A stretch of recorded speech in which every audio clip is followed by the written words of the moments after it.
Bro, let's get this thing. Oh, cracking, we man. live. We live. Yeah. What we episode 16, bro?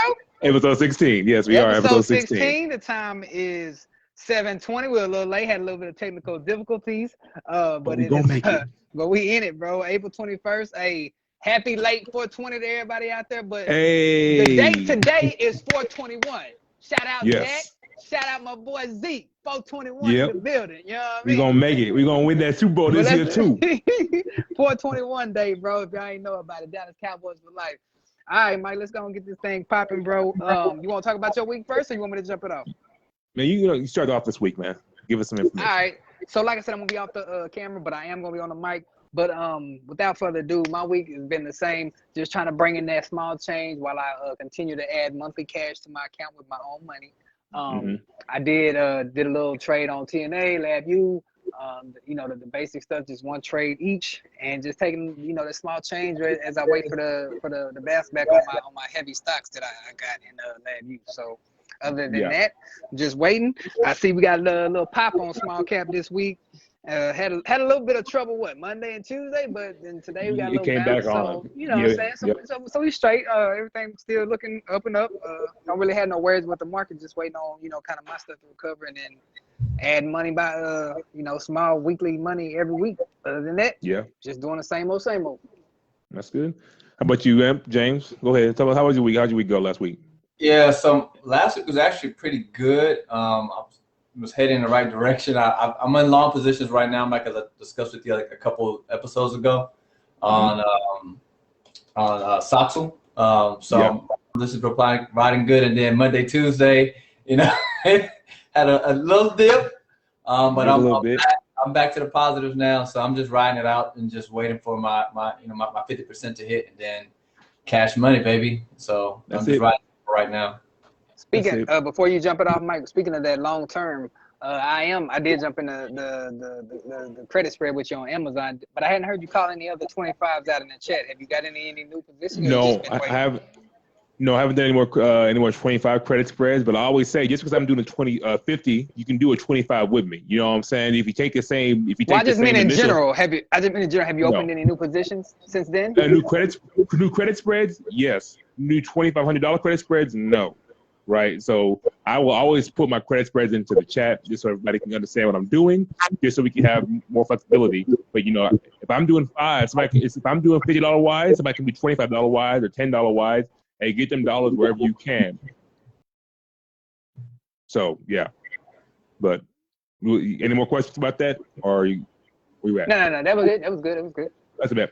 So I mean, just kind of going to so we can keep moving, man. Going to my week last week, with IB being down so much, like this month has been pretty kind of like lackluster, to be honest, right? You don't see the high and lows, and we don't see the highs, that we saw a couple months ago, like January. January was beautiful. Beautiful.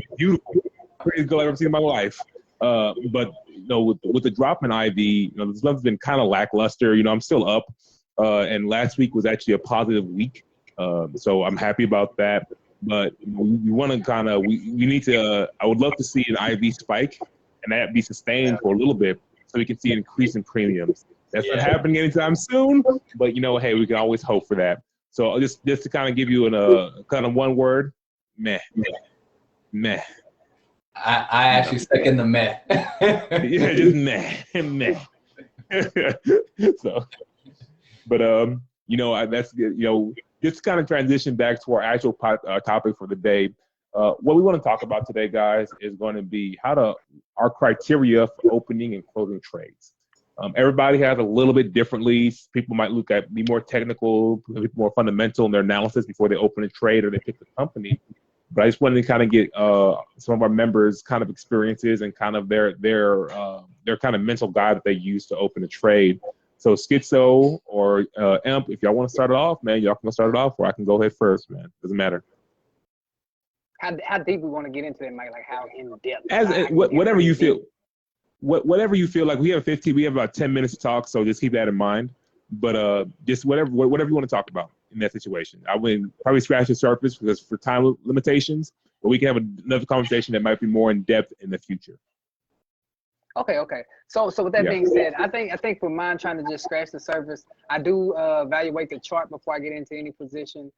Kind of look at the the mainly the yearly chart, kind of see where it's at currently and where it came from. Kind of a situation where to know where you're going, you got to know where you've been, type of thing. So I do look at the chart, but I'm not gonna get too into that. The next thing I want to look at that I will talk a little bit more about is just having a quality stock. So for me, I want to make sure it's a quality stock, something that is well known, that I don't have to worry about. If I end up getting stuck in it because of a sold put, I don't have to worry about going to sleep at night. Like, for example, I had a guy on GroupMe ask me about the new thing that everybody say is going stupid. It's going stupid. The dog coin, whatever it's called. Whatever the heck they call it, right? Dude asked me about it, and I told him how I would get in if I was. But for me, that's not my cup of tea, because it ain't something that's trustworthy. Like, I don't get into those type of quality things. And a perfect example of that, like maybe an hour after he asked me about getting in, they came out with an article that said 46 billion worth of its worth is all held by 100 people. 46 billion held by 100 people? I want nothing to do with that, bro. I want nothing to do with that, man. That's facts. So for me, that quality depends on the chart. I mean, the entry depends on the chart and the quality of the name of the stock. That's the entry. No. Listen, that's I didn't realize those numbers. We're not getting to Dogecoin today, but I didn't realize that it would hit that level of concentration at the top, because that makes absolutely it's just an article no on sense. Mike's. It's just an article I saw. Mike, they ain't do no due diligence. I don't know false, true, none of that. It's just an article I saw. You know what I'm saying? Listen, and that's kind of how I view those penny stocks or some of the weed stocks or stuff like that. That's kind of low. When something's below $10, I'm asking why. Because you get what you pay for, you know what I'm saying? And if it's below $10, why is it below $10? I might not want nothing to do with you, you know what I mean? So I agree. That's kind of what I'm looking at to get in. And from there, I'll let you take it over, and then I guess we'll go into closing after. Yeah, that's cool. So, and Bash, you go first, Sam. What's your criteria? What would you say is a good trade? How you get in and get out of a trade? Yeah, so I would say I follow a lot of what Schizzo does. I look at I do a lot of EFTs, right? Yeah. So I actually will go look at the EFT, see what. ETF. Sorry. No, you're fine. Just want to say it. But I go look at the cluster, right? What's all in there, to make sure, one, to this point, there's no junk stuff in there, and that is something that I feel like if I were to get assigned, that I'm gonna be good on holding that position for a good minute, if I'm doing a cover call or whatnot. So I look at that, and then I use tools, and I won't get into all the tools, but I look at different tools that I have from different brokerages that kind of do a predictability for me. And I kind of try to predict where I will get to from a closing position. And so I kind of do mine based on that. And then also I look at, again, the companies, if I'm not doing a ETF, EFT, let's say the back. if I'm doing a stock, then I go look at the company, right? And mostly it's tech companies and companies that are fixated in high growth. Or companies that have been around for a while, right? Like your Microsofts, your Oracles, Cisco. They've been around for a while, and they're either going to buy somebody or merge with somebody or something of that. So I look at those kind of things for opening positions. Okay, that's pretty much. I think we all have a probably relatively similar. Is that me? I'm hearing some feedback. I think it might be him. I kind of heard it when he joined the call the first time. Yo. Oh no. Hit me real quick if you don't mind. Sorry. So I guess for me, my opening criteria would be, I have a couple of technical indicators that I like to look at before opening trade. It's not something that I do religiously, but it's something that I like to at least have.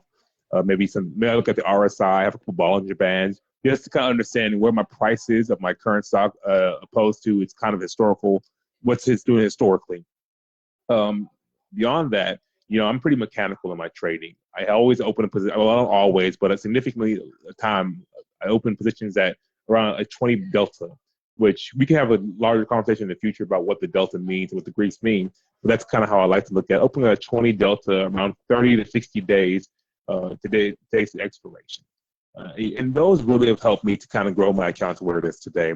When I want to go ahead and close a position, it's really at around the 50 to 55% mark, probably actually 55 to 60% mark, to be honest, as my kind of criteria for closing a trade. Once I get 55% of the maximum profit for that trade, hey, I'm out and I want to re-up and get something new. I think for myself personally, that's been really helpful it's been helpful. I've seen a lot of gains from that. And with the longer term strategy of going from monthlies as opposed to weeklies, it really seems that in that time frame, it really kind of helps you turn money over. And the more you can turn money over, it seems like it's more beneficial to the strategy. So just to kind of give it, shortly, looking at some of the Greeks, looking at technical indicators, and also having fundamental indicators that go by potentially some analyst reports to kind of see what the analysts are talking about, to get an idea of if it's a quality stock or a non-quality stock. Just taking all those into account, those help me choose, the stock that I want to get into and at what level I want to get into as well. So yeah, that was go ahead. How much time we have? left? I forgot. I didn't keep track when we started because we were kind of up and down. But we should be we probably have a minute or two just to kind of close it out. Go ahead, close it out. Three minutes. No, I was gonna I was just gonna say my closing because I thought we were kind of doing open and then doing closing. So the closing for me can range anywhere, like Mike was saying, 50 to 55. The closing for me can range anywhere from 50 to 100%. Just depending on what's kind of going on. For the most part, I do try to stay between 50 and 70% when it comes to closing out my trade. But, if something happens, I end up having to wait all the way until Friday to close it because I do the weeklies. If I have to wait all the way till Friday at I don't know, noon, I'm like, man, let me just get the 100%, bro. Like, I might as well. So, but in most cases, it's between 50 and 70% to me pretty regularly. And then when it comes to the credit spread, it's almost always 50%. Like I rarely had a case where I don't do 50%. Yeah. No. Yeah, and I would say for me, it's about the same. It's about 50 to 75% on the weeklies. And then on the long-term monthlies, I go about 50% on the monthlies as well. That makes sense. And I mean, I think, and just to kind of wrap this up, do what you feel is always, and anybody that's watching this, do what you feel is best, right? If we going at the 50% mark, I think it has the best probability of profit towards the risk level you're taking for any position, right? We've had a situation in the past where some of our members have held positions into expiration, and then basically it's burned them by the market after expiration has went against them. No names are going to be said. Not anonymity. It's going to be acquired. But I'm just going to put that out there. That's why I like 50% as well, because you don't know what's going to happen at expiration. And you have no control at expiration, and you can't get burned. So that's why 50% is another good reason to get out a little early. And I think sometimes if you stay in too long, you get a little bit of that greed, right, that sets in. Yes. You make bad decisions, right? So I preach being mechanical. Go ahead, Schizzo. I was just gonna say another thing is that staying in that money, that first 50, 60% is gonna be the fastest. That last 50 to 40% is gonna be the slowest. So sometimes it's just not worth staying in. And I'm all for if people are talking like they're interested. If we got anybody comment, I'm all for doing a 2-part, trying to go a little bit more in depth about how we decide to get in, how we get, if you're interested in doing it like next week. Yeah. No, we definitely can have that conversation next week. I think it'll be good to be a little bit more in depth. Maybe we'll have a shorter time frame, maybe a longer conversation about opening and closing positions beyond that. But I guess for today, though, we can call this one a wrap. Anything, Schizzo, anything you want to add before we call it? No, that's good, man. It sounds good. Anything you want to add before we call it? No, sir. I'm good. Okay. Well, to closing, hey, we always say start your journey today and take the future into your own hands. We are Maintain Your Gains. Follow us on Instagram and YouTube at Maintain Your Gains. Robinhood and Betterment referral links are going to be in the description. So please like, follow, and subscribe. And always remember, life's good. Have a blessed day. Peace. Small gains, gang.